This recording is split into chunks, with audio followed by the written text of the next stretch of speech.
Next, we're going to review calibration procedures and calibration requirements. You must have documented procedures for maintenance, calibration, and verification of equipment and methods used for tests. The quality manual generally contains summary tables of some of these items. Shown on the slide are examples of summary tables and what should be included in them. Detailed procedures need to be included in SOPs for analytical staff to follow.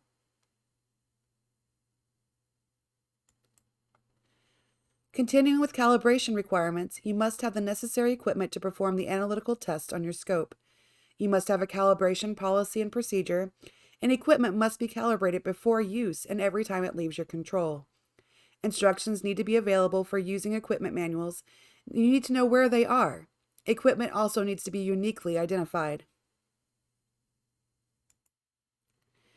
When looking at 555, records must be maintained for each item of equipment and must include the identity of the item of equipment and its software, the manufacturer's name, type identification, and serial number or other unique identification, checks that the equipment complies with the specification, their current location where appropriate, the manufacturer's instructions, if available, or reference to their location, dates, results, and copies of reports of certificates and all calibrations, adjustments, acceptance criteria, and the due date of the next calibration, the maintenance plan where appropriate, and any maintenance carried out to date, as well as any damage, malfunction, modification, or repair of the equipment. Section 5511, where calibrations give rise to a set of correction factors, the laboratory shall have procedures to ensure that copies are correctly updated. Section 5512 states that test and calibration equipment, including both hardware and software, shall be safeguarded from adjustments which would invalidate the test and/or calibration results.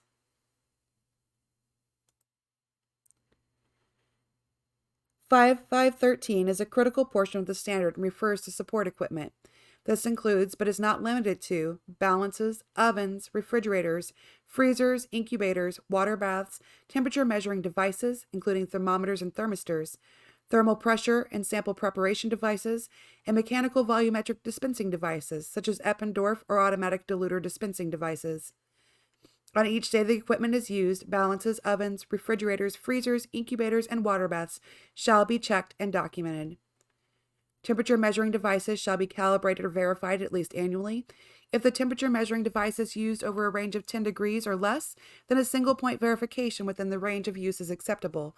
If that range is greater than 10 degrees, the verification must bracket the range of use.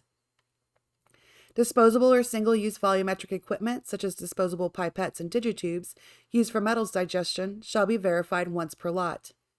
Mechanical devices shall be verified prior to first use and on a quarterly basis. Mechanical devices used at more than one volume shall be verified at volumes bracketing the range of use, as well as a midpoint. All other support equipment shall be calibrated or verified at least annually using a recognized National Metrology Institute, such as NIST, traceable references when available, bracketing the range of use. Raw data records shall be retained to document equipment performance. 5.5, particularly 5.5.13.1, is a common area of deficiencies. Laboratories routinely forget that all equipment needs maintenance records. Commonly missed items are things like pH probes, autoclaves, and refrigerators. A catch-all maintenance log for items listed in your quality manual as being laboratory equipment is one way to handle this. Frequent laboratories forget to label thermometers properly. They need to have a unique ID and have the current calibration date as well as the next calibration due date labeled. Don't forget the correction factors associated as well. Also, don't forget to stick an out-of-service sign on equipment that's not in use. It's not uncommon for an assessor to ask about the refrigerator over there and the laboratory to say, "Oh, it's broken, we don't use that." Balances need to be checked daily over the range of use.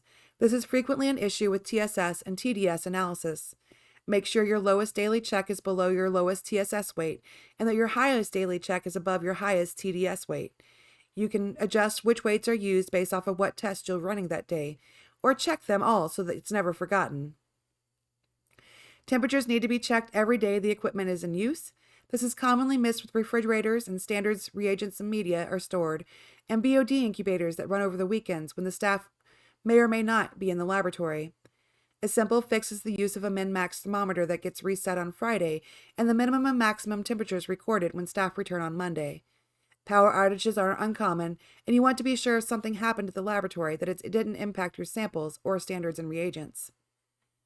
Volumetric equipment not being checked is also common.